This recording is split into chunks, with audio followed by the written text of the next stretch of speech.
Kenapa terjadi persimpangan antara NU dengan Muhammadiyah tentang penetapan 1 Ramadan dan 1 Syawal? Itu berawal dari titik astronomi, karena menurut Muhammadiyah, siapa yang bisa melakukan bukan eksploitasi, tapi menggali potensi yang ada di alam ini, itu adalah mahasiswa. Inna fi khalqis samawati, dalam penciptaan langit, wal ardi, penciptaan bumi, wakhtilafil laili wan nahari, perputaran siang dan malam, la ayat, itu semua adalah ayat-ayat. Apa yang kau tahu tentang ayat? Ayat kursi, Pak Ustaz. Apa yang kau tahu tentang ayat? Ayat Al-Quran, Pak Ustaz. Apa yang kau tahu tentang ayat? Ayat-ayat cinta, Pak Ustaz. Ayat semesta.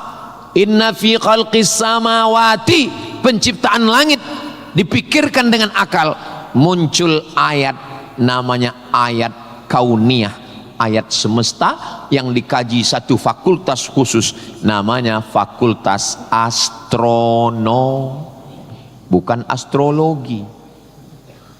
Yang perlu dipelajari itu astronomi, bukan astrologi. Kalau yang astrologi itu, Anda lahir bulan April, bintang Anda Taurus, jangan jatuh cinta dengan Pisces. Karena kalau ikan jatuh cinta dengan kambing, nanti tinggalnya di mana? Buang-buang waktu aja itu, nggak usah dikaji. Tapi ketika berpikir tentang astronomi, tentang ilmu langit, maka umat Islam sudah lama mengkaji itu yang disebut dengan ilmu falak. Ilmu falak itu yang dipakai oleh Badan Lembaga Hisab dan Ru'yah. Hisab artinya perhitungan, menghitung bagaimana tingginya matahari, bulan di atas ufuk. Kenapa terjadi persimpangan antara NU dengan Muhammadiyah tentang penetapan 1 Ramadan dan 1 Syawal? Itu berawal dari titik astronomi, karena menurut Muhammadiyah, kalau sudah nampak 1 hilal, walaupun dia tingginya 0,5 derajat atau 1 derajat, maka itu sudah dianggap sebagai hilal.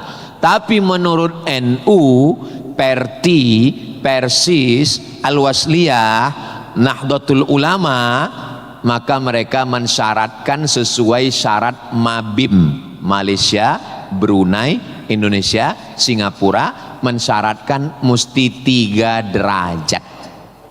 3 derajat baru dianggap sebagai hilal. Kalau 1 belum dianggap sebagai hilal.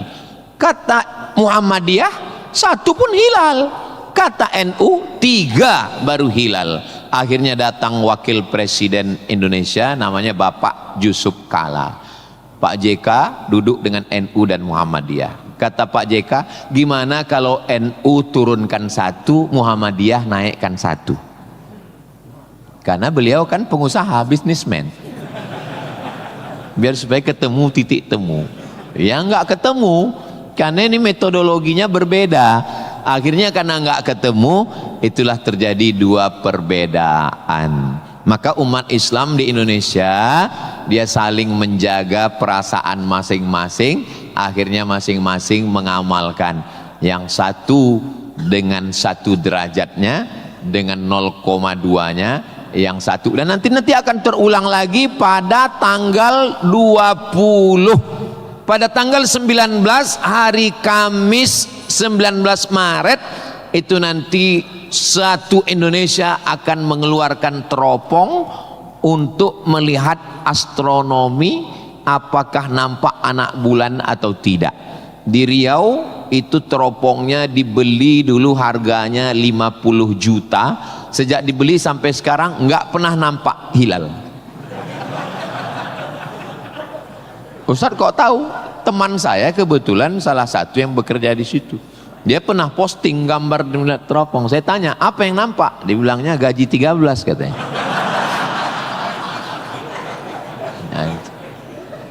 Nah, itu hanya bisa diselesaikan oleh astronomi. Ilmunya, orangnya astronom.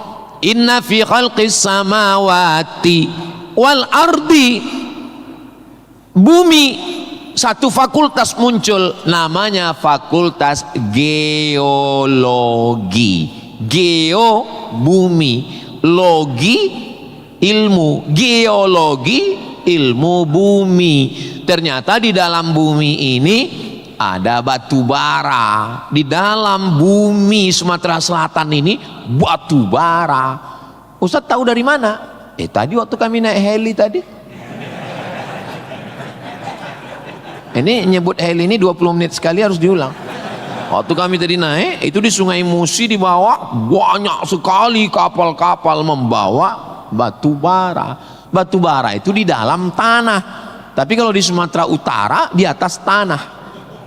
Abdul Somad batu bara. Di dalamnya ada nikel, di dalamnya ada minyak, di dalamnya ada emas, di dalamnya ada fosfat, di dalam ada gas. Banyak sekali. Sebetulnya yang dicari Donald Bebek itu apa? Sampai jam 12 malam masuk ke kamar tidur Maduro, presiden Venezuela, yang lagi sedang tidur di samping istrinya dicomot oleh Donald. Sebenarnya Amerika cuman mencari satu, nyari minyak. Karena Amerika memang adidaya, betul. Amerika memang kaya, betul. Tapi Amerika nggak punya minyak, maka dia mesti ngambil Venezuela. Venezuela. Tapi minyak Venezuela ini juga nggak aman, maka dia perlu minyak yang aset paling besar di dunia. Di mana itu? Iran. Itu enaknya ceramah di Unsri ini, nyambung. Di mana? Saya bilang Iran.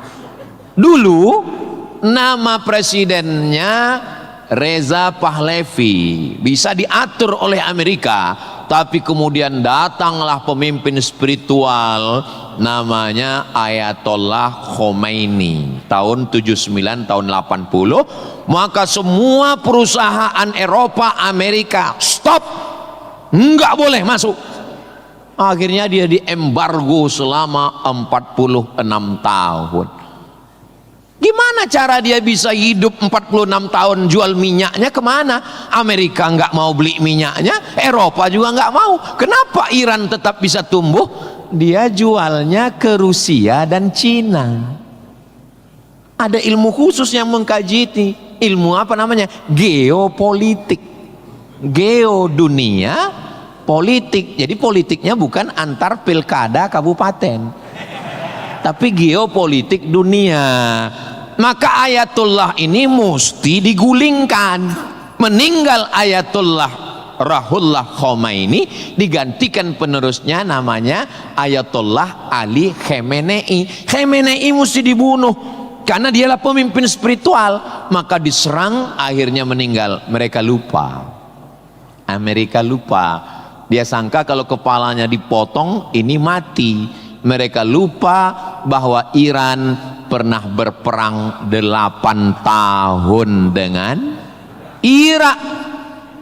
Siapa yang membiayai Irak waktu itu menghantam Iran? Amerika. Siapa yang disuruh menghabisi? Saddam Hussein. Saddam bantai. Sebetulnya itu latihan perang. Maka ketika dihajar, menurut Donald Trump 4 hari saja untuk menyelesaikan Iran. Begitu 4 hari tidak selesai, dia ngajak genjatan senjata. Lalu apa jawab Iran? Kau yang memulai, kami yang mengakhiri. Begitu jantannya. Kalau mau ambil minyak Venezuela, tumbangkan Maduro. Kalau mau ambil minyak Irak, tumbangkan Saddam. Kalau mau ambil minyak Libya, tumbangkan Gaddafi. Maka Gaddafi tumbang, Saddam tumbang, Ayatollah tumbang, Maduro tumbang. Kalau mau ambil minyak Indonesia,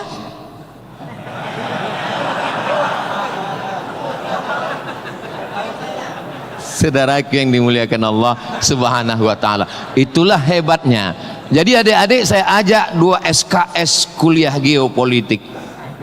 Kenapa untuk mengambil minyak Venezuela mesti ditumbangkan Maduro? Kenapa untuk mengambil minyak Baghdad Saddam mesti ditumbangkan? Kenapa untuk mengambil minyak Libya Gaddafi mesti ditumbangkan? Kenapa Indonesia nggak ada yang ganggu?